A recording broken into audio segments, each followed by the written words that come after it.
Hey, what's cracking? Hope this video finds you doing well. Hope that you, my friend, are sitting on top of the world. I want to thank you for clicking on my video today. If you haven't ever watched one before, my name is Ricky Dye, and I went to prison when I was 15 years old in the state of Oklahoma for murder. And I was in prison for 20 and a half years before I got out. And I was just a kid when I went, and so was my mother. And I can't do anything about the things that happened when I went to prison, but I make these videos in the hopes that share my experience will keep you from having to experience it yourself. You or maybe someone you love. If you're an older person, maybe you don't want your son to go through what I did. And it is my prayer that that there's no more victims like the ones that there were, because that's always of the utmost importance, the victim's family. Today, if you haven't ever watched my videos, when I started making them, I've been making them about a year now. And I didn't really know where to start, so I just started at the beginning. I started when I was 15 years old, and what happened that led me to commit the crime I committed, and what went down. What was the crime? How did it happen? I cover all that. And then how I initially was a juvenile and was certified and sent to men's prison. And I start from the beginning, and I work my way through my story. And today is going to be a special video for the ones of you who have been watching all the way through, who have watched all the videos, who have rode with me, and at times I've glazed over things and say, just take it for granted that I figured it out. The video I'm going to make today, the things I'm going to talk to you about, I didn't think I'd ever in my life tell anyone. I struggled with how would I get around it in my book, because it's really hard to not tell the truth about this and you to understand really what me and my mom went through. So today I'm going to give you the truth, 100%. It's taken me over a year to talk my mom into letting me talk about all these things. I've had to convince her they're not going to come back and put us in jail for it, that the statute of limitations has run out, and really there's nothing that can be done about it now but shits and giggles. Maybe, hopefully, someone can learn from it. So there's no way I can make you really understand unless I start at the beginning of my mom's story. So I'm going to do that. This will be a little longer video. Some of you asked for longer videos, so just bear with me, because this one's going to be worth hearing, I promise. So my mom, my mom grew up, her dad was a wild half-Indian man. And he was the best man you'd ever meet when he was straight and wasn't on any drugs. My mother was one of 6 kids. My grandmother and grandpa got married when they were kids, and they eloped on horseback, and that's a whole nother story. But they had 6 kids, and they had the first 3, and then years later had the second 3. So they always joked that my grandmother had 2 litters, because by the time she started having the second group of 3, the first 3 were damn near grown. They were teenagers. So my mom was the oldest of the second 3, and then there were 2 boys after her. And my grandpa, when he was straight and not on pain pills and stuff, he took them to church, and my grandmother was saved, and I never saw a godlier woman in my life. She was saved, and for the rest of her life, she tried to lead her kids and her grandkids to Jesus. And I went to church with her all the time when I was a kid before I went to prison. So my mom, being the oldest of the second 3, when they would go to school and stuff, these 2 little brothers of her, they would get in fights with these other boys, and my mom was the big brother, pretty much. She would come and fight these other boys that was going to beat up her brothers. So she grew up fighting. And my dad was the complete opposite. His dad was a preacher. And man, they were so strict. My dad was not allowed to bathe in more than 6 inches of water, because they would say he was wasting it. He could only use 6 inches in the bathtub. And he went to church, and he played the guitar. And he was pimply faced and a year older than my mom. And my grandpa, though, he was something else, man. When he went to church, it was just, everything was the way my grandpa said. He ruled with an iron fist. But when he was on painkillers, they put him on painkillers for his back, and he was a monster. He seen little green men. There was times my grandma would tell the kids to go out and hide in the woods and not come back in until she told them, because he come up with the idea one time might kill them all to save them or something. My grandpa was crazy when he was on pills. So, but when he wasn't on pills, you never met a better man. So my mom grew up with a wild lifestyle, where my dad grew up just the opposite. Always going to church, not allowed to bathe in more than 6 inches of water. But the way my mom got with him is that's the only guy my mom was allowed to date. My grandpa said he goes to church, plays guitar, you can date him. And he was a little over a year older than my mom. So she dated him when she's about 16. They end up married, and they have me when she's 17. And one time they needed an egg. My grandma and grandpa died, sold eggs. And my mom said, go over there and get an egg so I can make these brownies or a cake or whatever it was. My dad goes over to try to get an egg from him. My grandma says, well, I wouldn't know what to charge you for just one egg, so I can't just give you one. And he come home without an egg. There was a time we were over there and they were selling strawberries, and I was a little boy and I asked for strawberries, and they wouldn't give me no strawberries because they had them sold. So my mom went to the store and got me some strawberries, because on her side of the family, they would give everything they have for someone they love and the kids. They weren't about money that way. So they come from completely different backgrounds. And so they got married and they had me, and 2 years later they had my brother. And a year to the day, exactly a year apart, I had my second brother, both on October 1st. And then a year and 19 days later, had my little sister. So 4 of us, bam, bam, bam, by the time she's 21. And my dad he had mental issues. He left at 8 when I was 8, but when I was 7 years old, I got in a fight with a neighbor kid. So they called me in the back room, and my dad wanted to teach me about the birds and the bees sitting on their bed. And my mom and him wanted to tell me about fighting, because I had gotten in a fight with a neighbor kid. So they told me that I was never to start a fight. Better not ever find out I was bullying anybody. But also better not ever find out I run. If I ever run from anybody, they'd whoop me when I got home. And maybe that's why I always was the way I was, where I won't run even if it would have been smarter for me to have done so. Just can't run. And maybe that's because when I was a kid, I didn't know for sure if those boys would whoop me, but I knew for damn sure my mama would. So I wouldn't run for nobody, Jack. So that's kind of the way I grew up. And my dad leaves, and it leaves my mom raising 4 kids. And she didn't have nothing but food stamps, because my dad wouldn't pay child support. He didn't have a job, wouldn't have a job. My mom didn't have an education. So she's raising 4 kids on food stamps. And that's why I ended up ashamed of money and all that stuff. I ended up going to prison. You'll have to go back and watch the first videos for that. But I'm just letting you know that whenever I went to prison, she had married a man, and he had 2 kids even younger than us. So she had 6 kids, with him working at a feed mill and us living on food stamps. And so my mom was really up against it. And she was only 32 years old when it happened. So when it all happened, and they sent me to Lexington, I hadn't been there very long.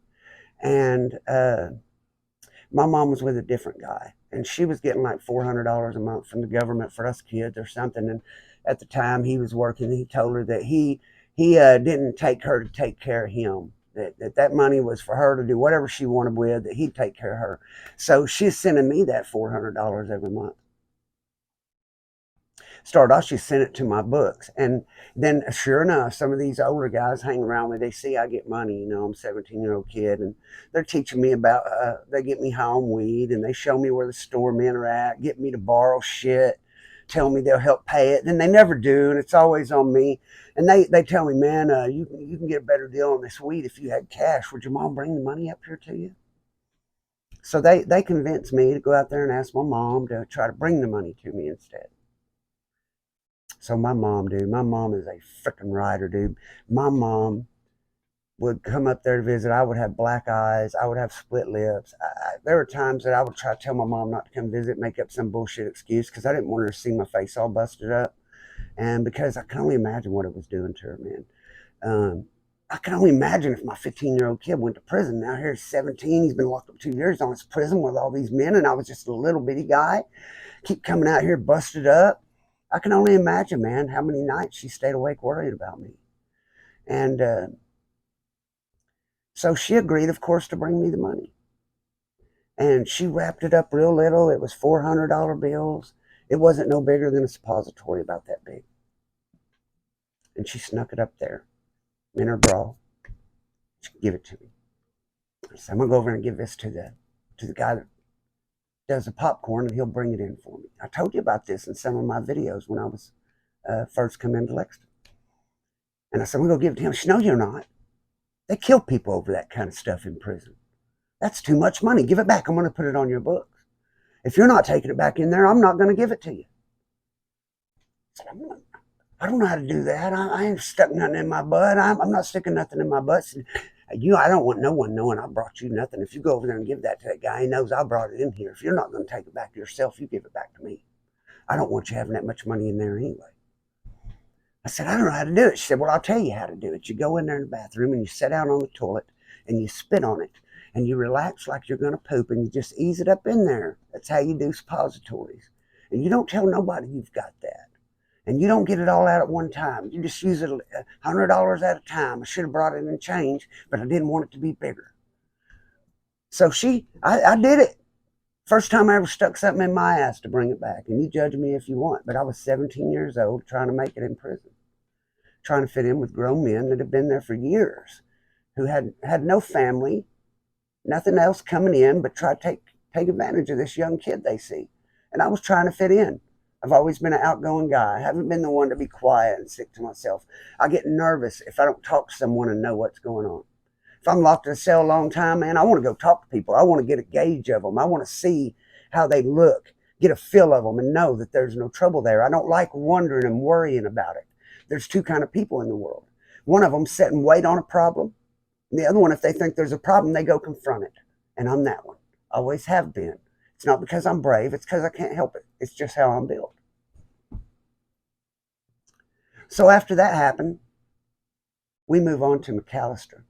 Videos number 23 through 27 if you haven't watched them. I got in McAllister, maximum security. It is a nightmare. Most terrifying thing I've probably ever been through in my life. I'm not ashamed to say so. When you pull up to that place, it looks like it belongs on an island somewhere. I got there, and I tell you in videos 23 to 27 that these old killers pulled me up and looked out for me and wouldn't let nobody mess with me. And I tell you to take it for granted that I helped them get them drugs in there. So what happened is they had a way of getting weed in. They were getting them through the books, through mail, and it got popped, and they couldn't get it in, and they had a bunch of people's money up front. And it was going to cause killings in there. And so I schemed up a way. I told him, send it to my mom, and I'd get it in. So he took 7 grams of crank, 2 8-balls, stuck it in a flashlight, and had it sent to my mom. She got those 7 grams. They were wrapped in balloons, a gram in each balloon. And she was afraid that they might bust and kill me. So she wrapped them in a couple more balloons herself. And she was going to sneak them in there.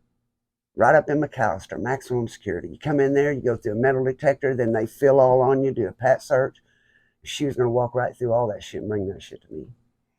But one of my brothers, he wasn't going to let my mom risk it. So he put on a big belt buckle. We've been to visit several times. We know what's in the vending machines. I couldn't get up and go to the vending machines, but they could. We know there's peanut M&Ms in there. So they stopped down the road, got a bag of peanut M&Ms, dropped the M&Ms out, dropped them balloons inside there, and he wrapped it up, put it behind his belt buckle, walked that bitch right up in there to me. Whenever he went to the vending machine, he got me a pop and a bag of M&Ms, slid them right across the table with those balloons. And I sat right there, 3 foot from the guard, swallowing them. Went back in the unit and threw it up for them. And those guys weren't letting anybody fuck with me. So, because of that, my mom pretty much protected me while I was in McAllister. My mom and my brother pretty much protected me and made sure that I made it through that with that one act right there. And yeah, it was breaking the law. Maybe they shouldn't have done it, but they kept me safe any way they had to. Okay? So then I get to Granite. And I'm selling drugs, sneaking stuff in with Shelly, the girl I thought was my wife. I told you about it in a video number 54. No, video number 59. It's either video number 59. I told you about it when I was at Granite. And my own kind, some other white guys tried to put a jacket on me so they could rob me, bro, and take my dope. I wasn't going nowhere. But it's one kind of heart to stand out there in the mirror when you got all the white guys behind you riding with you against a black guy. That's one kind of heart. But what about when you're standing out there alone and all your own kind are against you? Because someone's tried to put a jacket on you and they don't know if they should ride with you or not. Because if they ride with you and you are a rat, then they have fucked themselves off. But I wasn't no fucking rat. They were just trying to take my dough. So I was going to sneak a gun up in that motherfucker. And it wasn't no girl going to bring it to me. It was my mama, Jack. My mama was going to make sure I stayed alive one way or another. Now, I ended up not having to do that. And that's why I talk about in video number 59. If you want to go back and watch that. But you guys have stayed with me through all my videos. I've just glossed over those things. I never gave you the details. So I thought it was only right that I did. I'm writing my book, and I'm going to tell it all brutally honest. It'll be even more honest than my videos, and there'll be a lot of things that I've left out because it's easier when I'm sitting there writing to make sure I've included everything. And I'm working on that. One time, whenever I was at Hinton, that girl Betty was supposed to bring me something, and she didn't. And it would have cost my mom over $1,000 to pay me out of the bills that I was in because I had borrowed expecting to get this weed in and stuff, thinking I'm going to get a quarter-pound of weed, and then I didn't get it because this girl lets me down. And it was easier for my mom to take $250 and let one of my brothers go get me a quarter-pound and them just sneak it in themselves. And my brother had an old lady, so shit, he gave her two and she put them in her waistband. My mom took the other two and brought them in hers, and I had people to help me get them back in. Couldn't bring them myself because I was hot, and they might put me in a cell and make me shit in a bag. But I had buddies that met me down there, and they were going to bring that shit back for me. But when they got in there, that weed was so freaking strong. I don't know if you could smell it. My mom swears up and down you couldn't have smelled it because it was wrapped up in baggies and black tape. Every ounce looked like a roll of quarters. That's how small it was. It was wrapped in black tape with no edges on it. Every one was the size of a roll of quarters, each ounce. There was 4 of them in a quarter-pound, and I had 2 guys that were going to bring back 2 apiece. And that would have paid me out of over $1,000 worth of debt and left me a kingpin in prison. And it cost only $250 instead of over $1,000. So they were trying to get me out of a wreck, and that's the only reason they were doing it, is because I was in a wreck, and they didn't want to see me spend the rest of my life in prison. So they go and they sneak this shit in. But the truth is, I think it was just that investigator dude that I told you about, Branham, because they come over there and jam my people up. They've already gone through the metal detector. They've already gone through a pat search and come in the visit room, and they're sitting there waiting on me to come to visit. My brother and his girl and my mom. They're waiting on me to come down. All of a sudden, the guard comes over and pulls them up and tells them they need them to come outside. They smell like weed. The car smells like weed. They come up with some bullshit. And my brother, he knows that they're hot. So he goes to tripping out. He draws all attention to himself. I smoked a joint before I come up here. It makes me nervous coming to penitentiary. I hate coming up to this freaking place. Yeah, I smoked a joint. If y'all got a problem with that, I'll just leave. Matter of fact, I'm leaving. And he goes to leaving. So my mom and this girl's like, hey, that's our ride. We got to go. And they're acting all honest. So they just walk right up out that bitch because my brother drew all that attention. Because of my brother, they got walked right out of there and left home with it. My brother wasn't able to come visit no more. He knew he wouldn't be able to, but he saved them. And my mom was still able to come visit because she was just trying to keep up with her ride. Now, I'm fixing to lead you into my Cushing videos. And I've already told you some Cushing videos. So whenever I get ready to start those, I'll list in the description the videos that I've already talked about this place. But I'll start Cushing in the next video. I did a video with Chad Marks from Blood on the Razor Wire on Monday. For those of you who don't know about him, his channel is Blood on the Razor Wire. Or you can look up his name, Chad Marks. And he went to prison when he was 17 in New York and did close to 20 years. And he was a paralegal, and he's got people out of prison. He was a penitentiary lawyer. He would go to the law library and educated himself and learned on his own how to do law work. And he's really done it big. He has over 200,000 subscribers. And so it's going to really help my channel when it posts. And I don't know if it'll be later today or tomorrow. So you might want to keep your eyes on that. When it happens, I'll put out a short or another video letting you know it's up. So I really appreciate Chad for that. He's an awesome guy. He didn't have to do that for me. There's also a channel called Paradigm Media News. And I'm about to do a video with them. He reached out to me. Alex reached out to me, and I really appreciate it. So that'll give me some more exposure. Hopefully the channel will really be growing. The shirts have been paid for. It's all set up. The print date is on the 19th. And so they'll be sent to me right after that. I should have them a few days after the 19th. So if you're a ride or die and you haven't done so yet, my email is in the description of this video, or you can click the Facebook link and go there and send me a message on Messenger, and make sure, if you're a ride or die, that I have your address so you'll get your shirt. I also need to know what size you need. somewhere between medium and extra large. And whoever asks for a size first will be the first ones to get it. The shirts are colored are gray, dark green, light blue, and red. I'm going to show them to you as soon as I get them. I want to say a thank you to Christine Hoffman. She is the sweetest girl in the world. She's my homegirl. She went to cloud school with me growing up. She's a couple grades older than me. But when I made the video saying I was going to get my mom a new bed, she cashed out me some money because she wanted to buy her new sheets. So with the money she sent, I bought my mom new pillows, new comforter with matching pillow slips and sheets. You are awesome. My mom wanted me to tell you thank you. And I would like to thank you as well. I want to thank John Hood Adams, who sent some money a little while back to support the channel, and I forgot to say in the last couple videos because I was pretty heated. As always, shout out to the riders and dyers, the riders who ride till the wheels fall off, the dyers keep riding even when they do. Love you guys. And many, many other people. If you have any construction needs, Mid-America Construction, ask for Ben Seaborn. You'll get a good deal, no matter where you are in the United States. If you haven't checked out Brandon Bond's channel yet, please make sure you do that. And with that, I hope to see you in the next video. May God bless, keep and protect each one of you until then. Peace out.